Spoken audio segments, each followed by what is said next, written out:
if you're I prescribed was talking about, see Adderall and what's you going mix on. it with Tums, did you know that it actually lasts longer? It takes longer for it to break down in your system. I learned that from my psychiatrist, that if you are trying to make your Adderall go a little bit longer than what it normally does, take some Tums with it, and guess what? It's going to last you a lot longer throughout the day, and no, it's not an XR.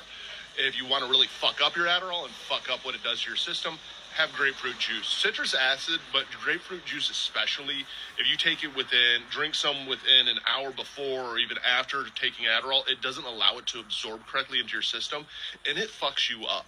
So it's not a good feeling.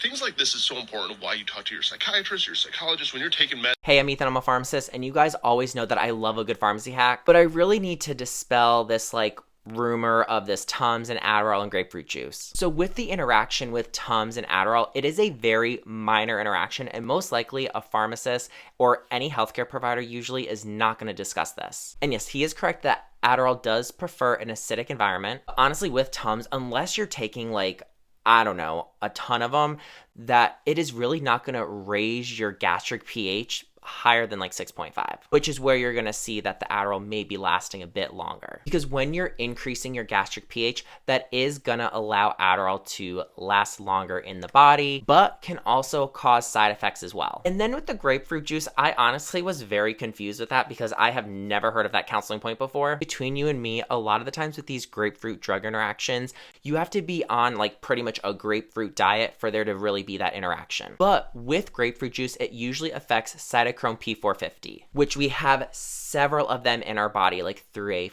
2D6. And the most common one that grapefruit juice kind of inhibits is CYP3A4. But when it comes to Adderall, and honestly, with a lot of the medications for mental health, they are metabolized by CYP2D6. So then when it comes to these medication hacks, as long as it's not going to do any harm to you, you're not going to have any side effects, then honestly, it's more of a placebo effect, and I don't really have a problem with you doing it.